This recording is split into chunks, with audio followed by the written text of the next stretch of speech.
Hello guys, welcome to my new video. तो आज मैं आपको एक ऐसे बंदे से मिलाने जा रहा हूँ जिसने जेई मेंस में 99.5 परसेंटाइल स्कोर की और एडवांस में 10,000 रैंक स्कोर करके जेई को फोड़ा और अब यूट्यूब के थ्रू अपने करियर में फोड़ना चाहता है। तो आइए उनसे मिलते हैं एक वीडियो के थ्रू। माना कि मुश्किल है सफर पर सुन ओ मुसाफिर हो, कहीं अगर तू रुका तो मंजिल आएगी ना फिर। कदम कदम मिलाए जा, गगन गगन झुकाए जा, रख हौसला कर फैसला, तुझे वक्त बदलना है। डरना तो बंदया, रुकना तो बंदया, राह पे चल बंदया। तो जैसा कि आपने इस वीडियो में बताया कि आपका कोई हर्ट डिसीज था, तो उसके बारे में थोड़ा बताइए। 6 क्लास में मैं बैडमिंटन में गोल्ड मेडल लाया था डिस्ट्रिक्ट लेवल पे।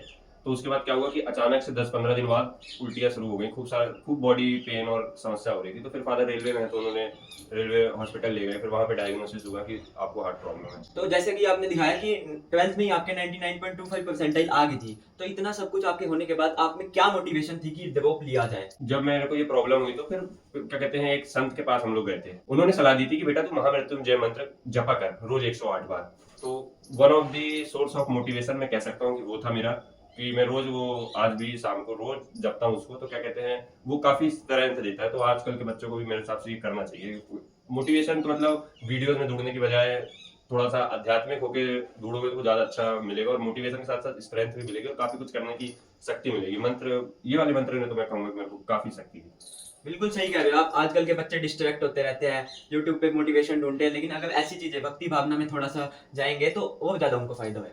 तो थोड़ा आप जेई से रिलेटेड बातें करते हैं। तो आपकी जैसे कि मैथ्स बहुत अच्छी थी, तो जनरली बच्चों की क्या दिक्कत होती है कि मैथ्स में ही सबसे ज्यादा उनको प्रॉब्लम होती है, मैथ्स में ही अच्छे नंबर नहीं आ रहे होते। पर्सनली मेरे भी ज्यादा अच्छे नहीं आए थे, तो आप मैथ्स को कैसे करते थे उसके बारे में थोड़ा बताइए। मैथ्स को अगर आपको अच्छी करनी है तो पहले ही क्वेश्चन करने में मत कूद जाओ। मेरा पर्सनली मानना है कि एटलीस्ट आपको क्लास नोट्स रिवाइज करो, फॉर्मूले पूरे आने चाहिए। तो इससे मोर देन 40% काम आपका हो जाता है।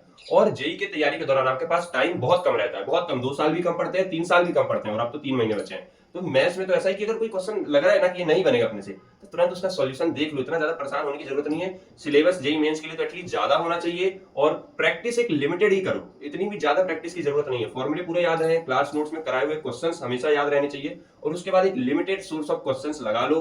हर चैप्टर के मिनिमम 200 क्वेश्चन, वो उसमें भी आसान और कठिन मिला के। तो जेई मेंस के लिए तो मोर देन एनफ है, मोर देन एनफ। अगर आपके मैथ्स में, मेरा मानना है जेई मेंस में 50 नंबर भी आ रहे हैं ना, तो आप 100% 99 परसेंटाइल स्कोर कर रहे हो। वो 50 नंबर के लिए आप ऐसा कर सकते हो कि 25 क्वेश्चन आपको करने हैं। 25 में से सिर्फ 13 क्वेश्चन आपने सही कर दिए तो आपके 52 नंबर आ जाने हैं। 13 क्वेश्चन सही करने के लिए 15 अपने को अटेम्प्ट करना पड़ेगा, और 15 अटेम्प्ट में 13 सही और 2 गलत, तो भी 50 नंबर आपके आ रहे हैं। और अगर ये 15 अटेम्प्ट करना है, तो मैं तो ऐसे अटेम्प्ट करता था कि 2 सेक्शन आएंगे, एक 20 क्वेश्चन का और एक 10 क्वेश्चन का। तो सबसे पहले उस 10 में से 3 क्वेश्चन कर लो, क्योंकि करने 5 ही रहते हैं। उस 5 में से सिर्फ 3 क्वेश्चन आपने ढूंढ के कर लिए ना, तो उसमें पक्का सही छोड़े। वो 5 में से 3 अगर आपको, वो इंटीजर टाइप रहेंगे, उस 5 में से 3 कर ली तो आपके 100% सही होने। उसके बाद बचे वो 20 में से, तो अपन ने जब 5 में से 3 कर लिए, अपने को करना से 15 था, तो 12 क्वेश्चन बचे। तो अपने पास 20 में से 8 क्वेश्चन छोड़ने की लायबिलिटी रहेगी। 8 क्वेश्चन छोड़ने की लायबिलिटी है, तो सिर्फ 12 क्वेश्चन करने। 12 क्वेश्चन दूर दूर के हो जाते हैं। लेकिन इसको करने के पहले क्या है, आपको अपना स्ट्रॉन्ग कैसे करना है कि इस लेवल तक भी पहुंच जाओ। तो उसके लिए तो यार कंसाइज लेवल की हर चैप्टर की प्रैक्टिस। ऐसा भी नहीं करना है कि किसी इंटीग्रेशन अच्छा लगने लगा तो उसको ही करने लगे। क्या कहते हैं, इंटीग्रेशन जब चल रहा है उस समय जितने क्वेश्चन हो जाए मोर देन एनफ है, लेकिन उस समय पूरी इंटेंसिटी से उस चैप्टर को पढ़ना है। डिफरेंशियल इक्वेशन चल रहा है, उसको पूरी इंटेंसिटी से पढ़ो। आसान आसान चैप्टर तो बिल्कुल भी नहीं छोड़ के जाने। जैसे मैं सुन रहा था कि कोई बच्चे मैट्रिक्स और डिटर्मिनेंट छोड़ के चल जाते हैं, उसको तो भाई उसको छोड़ के जा रहे तो तुम जेई में सिलेक्ट होना ही डिजर्व नहीं करते। मतलब इतने आसान। हमारे सर एक चीज और समझाते थे कि सिलेक्शन के लिए आसान आना जरूरी। अगर आसान आसान भी सब आ रहा है तो 50 नंबर लाना कोई बड़ी बात नहीं मैथ्स में। और 50 नंबर आपके आ रहे, 99 परसेंटाइल 100% आ रही, तो ये तो बहुत सिंपल सा है कि थोड़ी कंसाइज लेवल की प्रैक्टिस, क्वेश्चन ना बने, देख लो। इतना ज्यादा परेशान होने की जरूरत नहीं है कि यार हमसे दिमाग नहीं चल रहा है, ये वो। You are going in the right direction, और करते रहो। और तो तुमुल, आपने बिल्कुल सही बताया, मैथ्स में जो भी गाइडेंस दी बिल्कुल सही, मैं उससे रिलेट कर सकता हूँ। तो आप ये बताइए कि आपका मैथ्स में सिलेबस कंप्लीट था? क्योंकि कुछ बच्चे पूछते हैं इंपॉर्टेंट चैप्टर बता दीजिए, कि वही करके चले जाते हैं तो अच्छा स्कोर आ सकता है। उसके बारे में आपका क्या कहना है? हाँ, मेरा तो सही बताऊं तो पूरा सिलेबस कंप्लीट था मैथ्स में, एटलीस्ट क्योंकि मैथ्स करने मेरे को अच्छा भी लगता था। और जिनको सिर्फ 20 और 30 नंबर चाहिए ना, वो ऐसा पूछते हैं कि इंपॉर्टेंट चैप्टर बता दो। तो मेरा पर्सनली मानना है कि इंपॉर्टेंट चैप्टर से जो आप पढ़ के जाओगे ना, उससे कई बार ऐसा क्वेश्चन आ सकता है जो किसी से ना बने, जो टॉपर से भी ना बने। इसलिए सिलेबस जितना ज्यादा कंप्लीट रहेगा उतना अच्छा। इंपॉर्टेंट चैप्टर के पीछे मत भागो। और जो मैंने स्ट्रेटेजी बताई कि आपको 25 में से 15 क्वेश्चन करना है, तो 15 में से 13 सही करना है, तो वो 13 क्वेश्चन जरूरी नहीं कि जो इंपॉर्टेंट पढ़ के गए उससे आसान आ जाएंगे। अगर आपको 25 में से 15 करना है और उसमें से 13 सही, तो आपको लगभग 90% सिलेबस कंप्लीट होना चाहिए। तो सिलेबस ज्यादा कवर करने के पीछे भागो, क्योंकि कई बार टफ चैप्टर से भी बहुत आसान क्वेश्चन आ जाते हैं और आसान चैप्टर से भी बहुत कठिन, जो किसी से नहीं बनेंगे। बिल्कुल सही कहा आपने, हमें सिलेबस जितना ज्यादा हो सके उतना ही करना चाहिए। तो अब केमिस्ट्री पे आते हैं। आपकी केमिस्ट्री भी बहुत अच्छी थी, तो उसके बारे में बताइए कि केमिस्ट्री में कौन सी बुक्स लगाई, एनसीईआरटी की क्या इंपॉर्टेंस है और किस तरीके से केमिस्ट्री को करना चाहिए, क्योंकि कुछ बच्चे केमिस्ट्री को डिफिकल्ट मानते हैं as compared to maths and physics, जबकि केमिस्ट्री होती आसान है। तो उसके बारे में कुछ बताइए हमें। देखो, physical chemistry JEE mains oriented करनी है आपको, तो कुछ भी नहीं करना, सिर्फ फॉर्मूले रट जाओ, सिर्फ फॉर्मूले रट जाओ। और थोड़ा बहुत जो कोलिगेटिव प्रॉपर्टीज होती है, जैसे चैप्टर में जो थ्योरेटिकल पार्ट है, जैसे कोलिगेटिव प्रॉपर्टीज की कैरेक्टरिस्टिक प्रॉपर्टीज, और भी बाकी चैप्टर है, जैसे इलेक्ट्रोकेमिस्ट्री में थोड़ा सा क्या कहते हैं, जब कंडक्टिविटी अपन पढ़ते हैं तो थ्योरेटिकल पार्ट आता है, तो उसको बस एनसीईआरटी से पढ़ जाओ या टीचर के क्लास नोट। हमारे तो फिजिकल केमिस्ट्री के टीचर के क्लास नोट्स के अलावा मैंने कभी एनसीईआरटी से नहीं पढ़ा physical chemistry, to be very honest. सिर्फ class note was more than enough. और सिर्फ फॉर्मूले अगर आपको फिजिकल केमिस्ट्री में आते हैं तो आपके फिजिकल केमिस्ट्री में जेई मेंस में तो कुछ नंबर नहीं कट रहा है, बिल्कुल भी नंबर नहीं कट रहा है। थोड़ा बहुत थ्योरेटिकल पार्ट है, उसको कर लो। ऑर्गेनिक में आपको रिएक्शंस में सही बता रहा हूँ, मैकेनिज्म के पीछे बच्चे भागते हैं, उनको रिएक्शन याद ही नहीं रहती कि क्या कहते हैं ये रिएक्शन कैसे होगी। उनको अगर रिएक्टेंट दे दे तो यही नहीं पता रहता कि इसका प्रोडक्ट क्या बनेगा, उनको बेसिक नाम नहीं पता रहता, उनको टोलिन नहीं पता रहेगा कि टोलिन क्या होता है। तो ये बेसिक नाम पता रहे, और ज्यादा भी डेप्थ में घुसने की जरूरत नहीं है ऑर्गेनिक केमिस्ट्री में। मैकेनिज्म नहीं समझ में आ रहा तो कोई बात नहीं, लेकिन एटलीस्ट अगर रिएक्टेंट दिया तो उसका प्रोडक्ट क्या बनेगा, और थोड़ा बहुत क्या कहते हैं मेसोमेरिक इफेक्ट, इंडक्टिव इफेक्ट, ये सब चीजें थोड़ा सा अगर कॉन्सेप्चुअल तरीके से समझ लो, इंडक्टिव इफेक्ट, मेसोमेरिक इफेक्ट और थोड़ा बहुत रेजोनेंस, तो फिर आपका पूरा ऑर्गेनिक केमिस्ट्री हो जानी। लेकिन ये मेसोमेरिक और इंडक्टिव इफेक्ट, ये दो चीज बहुत अच्छे से समझ आनी चाहिए। और बात रही इनऑर्गेनिक की, तो इनऑर्गेनिक में तो टीचर आज जितना पढ़ाया वो अगले दिन ही रट जाना चाहिए। आज जितना पढ़ाया वो अगले दिन नहीं रटा तो बहुत ज्यादा क्यूमुलेटिव आपके लिए लोड बढ़ जाता है, और फिर वो कभी नहीं होगा, कभी नहीं। चैप्टर इनऑर्गेनिक में स्ट्रॉन्ग उसी दौरान हो जाएगा, और उस दौरान नहीं हुआ तो पेपर के पहले तो आपके पास टाइम ही नहीं मिलता। जेईई की तैयारी में सिर्फ एक ही चीज की कमी पड़ती है, वो है टाइम। बाकी सब कुछ पर्याप्त रहता है, सिलेबस भी, कंटेंट भी, मटेरियल भी, सिर्फ और सिर्फ टाइम की कमी पड़ती है। तो इनऑर्गेनिक के लिए जैसे ही टीचर ने एक पेज भी आज लिखाया है तो वो अगले दिन रट जाना ही चाहिए उस क्लास के पहले, भले कितने बिजी हो आप। इनऑर्गेनिक को तो सबसे ज्यादा प्रायोरिटी देखो कि 6 क्वेश्चन अगर आ गए तो 6 मिनट भी नहीं लगने, क्या कहते हैं 30 सेकंड के अंदर वो 6 क्वेश्चन हो जाने, और 24 नंबर कहीं नहीं गए। इनऑर्गेनिक को सबसे ज्यादा प्रायोरिटी दो, और रटना इज सबसे आसान काम। रट लिए तो पक्का चीज हो जाएगी, और समझने के पीछे उतना मत भागो। इनऑर्गेनिक रट जाओ, रट जाओ, रट जाओ। बिल्कुल सही कहा। इनऑर्गेनिक जैसे कि अगर कोई बच्चा लास्ट में पढ़ने लगे ना इनऑर्गेनिक, बिल्कुल 20-25 दिन बचा तो उससे लर्न नहीं होगी। अगर हम रोज की रोज पढ़ेंगे, डेली उसको लर्न करेंगे, तो इनऑर्गेनिक अच्छे से होगी ही होगी। और ऑर्गेनिक में भी आपने बिल्कुल सही बोला कि मैकेनिज्म हमें करने तो है, लेकिन अगर बेसिक्स आता होगा तो मैकेनिज्म खुद बनने लगेंगे।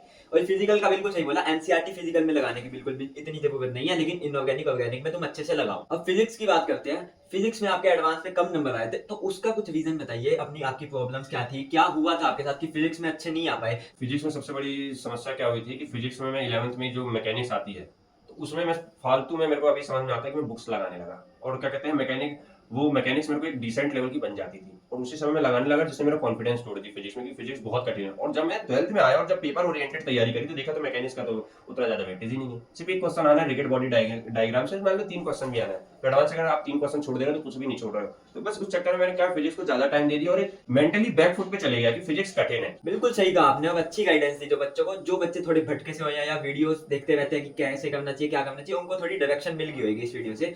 तो आपने यूट्यूब का कैसे सोचा, इतने अच्छे एकेडमिक्स होने के बाद यूट्यूब चैनल खोलने का कैसे सोचा? क्या है, जेईई एडवांस के बाद फ्री सभी लोग, फिर जेईई एडवांस के बाद मैंने सोचा थोड़ा यूट्यूब एक्सप्लोर करते हैं, क्योंकि यूट्यूब तो सभी देखते थे, तैयारी के दौरान भी कुछ बड़े क्रिएटर्स को देखा करते थे। तो फिर मैंने सोचा कि लेट्स एक्सप्लोर इट। फिर मैंने सोचा जोनर क्या चुनूं, तो फिर मैंने रोस्टिंग जोनर चुना, और मेरे को लगा कि मैं ठीक कर पा रहा हूँ, तो फिर मैंने उसको कंटिन्यू रखा, और उसके बाद मैंने शुरू कर दिया। अगर तुम भी क्या कहते हैं जेईई मेंस और जेईई एडवांस में अच्छा करोगे ना, क्योंकि मेरे को लगा था कि मैंने अच्छा कर लिया है, तो तुम भी एक मेंटली रिलैक्स हो जाओगे और कुछ भी करने की सोच सकते हो। इसलिए मैंने यूट्यूब करने की इसलिए सोच पाया क्योंकि मेरे पास एटलीस्ट बैकअप है, मैं एक अच्छे कॉलेज में हूँ, एक अच्छी जगह से पढ़ रहा हूँ। तो आप लोग भी एक बार एग्जाम निकाल लो, उसके बाद तो मजा ही मजा है। क्या कहते हैं, कुछ भी आप एक्सप्लोर करने का एटलीस्ट सोच तो सकते ही हो। तो अब जैसे जेईई मेंस में 3-4 महीने बचे हैं फर्स्ट अटेम्प्ट में, तो आपकी क्या गाइडेंस रहेगी कि इन 3 महीने में क्या करना चाहिए जिससे जेईई मेंस अभी भी बच्चा फोड़ सके? तो उसके बारे में कुछ बताइए।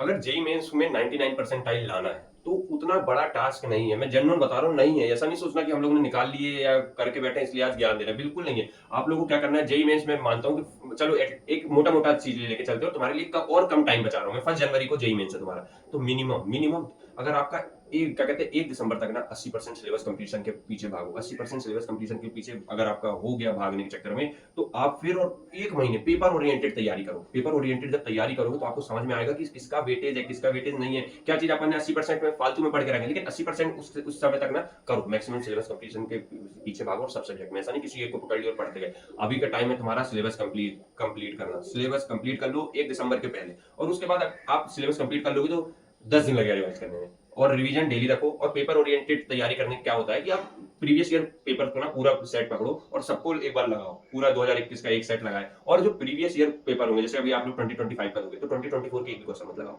उसको ऐसा टेस्ट की तरह दो। टेस्ट सीरीज अगर आप नहीं मिलती है ना कोई, या अफोर्ड नहीं कर पा रहे हो तो कोई बात नहीं, टेस्ट पेपर पूरे दे दो। मैं तो यही करा था 2024 के लिए, 2023 के पूरे पेपर दिया था, पूरे के पूरे। अगर आप लोग 10 भी दे दिए ना, सिर्फ 10, तो आप लोग बहुत अच्छा कर लोगे, आराम से 99 परसेंटाइल स्कोर कर लोगे। लेकिन क्या कहते हैं 80% सिलेबस कंप्लीट कर लो, सिलेबस को रिवाइज कर लो, और ये 10 पेपर की तरह दे लो, और इससे आपको ये समझ में आएगा कि पेपर ओरिएंटेड तैयारी क्या होती है, थोड़ा सा उसको एनालिसिस कर लो, बहुत आराम से हो जाएगा। थैंक यू, आपने इतना टाइम निकाल के इतनी अच्छी guidance the. Thanks a lot for जो भी मैंने गाइडेंस दी वो बहुत आसानी से हो सकती है, बस इंप्लीमेंट करने की देरी है। और क्या कहते हैं, मेरा एक चैनल है तुमुल सिंह ऑफिशियल करके, रोस्टिंग चैनल है, उसको अगर आप लोग सब्सक्राइब करोगे तो बहुत बहुत थैंक यू। और उसमें भी मैं क्या कहते हैं रोस्टिंग वीडियोस बनाता हूँ, आप लोग एंटरटेनमेंट के लिए, ऐसा तो है कुछ ना कुछ तो देखोगे। देखो 3 महीने में हमने भी देखे थे और तुम भी देखोगे, ऐसा 12 घंटे पढ़ाई कोई नहीं कर सकता, मेरा देख लेना।